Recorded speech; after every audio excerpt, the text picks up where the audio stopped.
MP TET वर्ग 2 के लिए सिर्फ 25 दिन शेष हैं।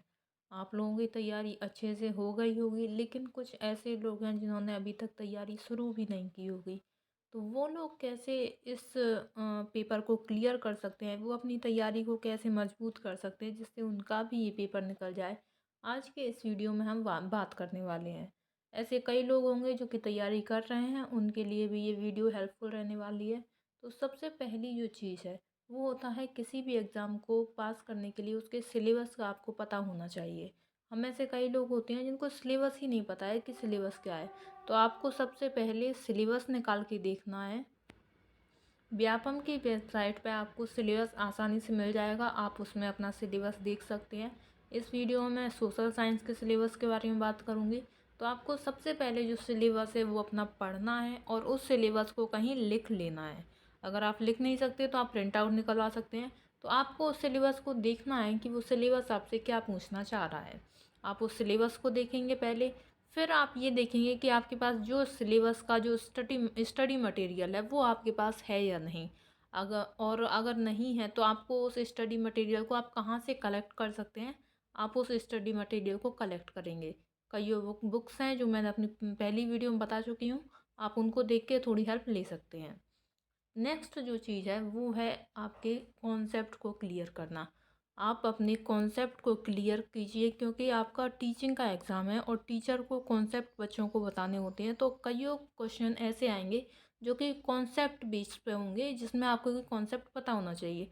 तो कॉन्सेप्ट क्लियर करने के लिए आप एनसीईआरटी की बुक्स प्रेफर कर सकते हैं, जिनमें कि ज्योग्राफी के लिए आपको एनसीईआरटी की बुक लेनी ही चाहिए, आपको पढ़नी चाहिए।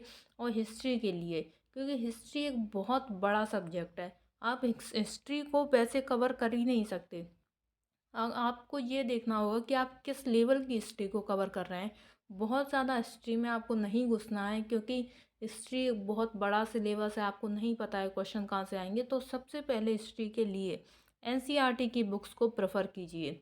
सेकंड चीज़, जो एनसीईआरटी में इम्पोर्टेंट फैक्ट्स होते हैं, आपको उन फैक्ट्स को लिख लेना है, उनको याद करना है।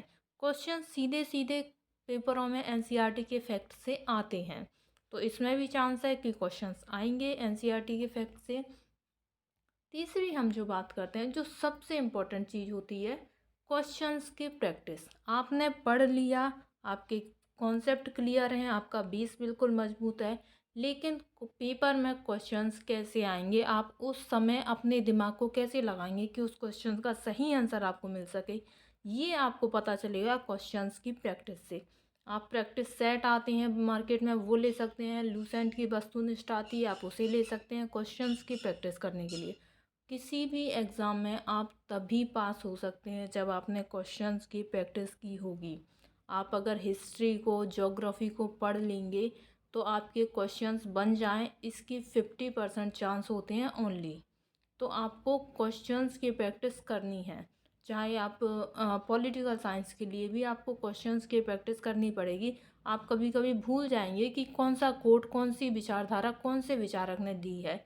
इसी प्रकार इसी प्रकार हिस्ट्री में भी आपको ध्यान रखना पड़ेगा कि आपके कॉन्सेप्ट बेशक क्लियर हों, लेकिन आपको क्वेश्चंस लगाने हैं।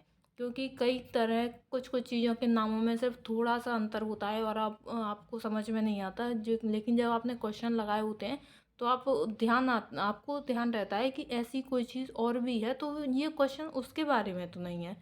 तो इस वजह से आपको क्वेश्चंस की प्रैक्टिस बहुत ज़रूरी है। आप प्रीवियस ईयर के क्वेश्चंस देख सकते हैं, मार्केट में कई कॉन्सेप्ट क्वेश्चंस की बुक हैं, आप उनको ले सकते हैं, उनसे अपने क्वेश्चंस प्रैक्टिस कर सकते हैं। इस वीडियो में इतना ही। Thanks for watching.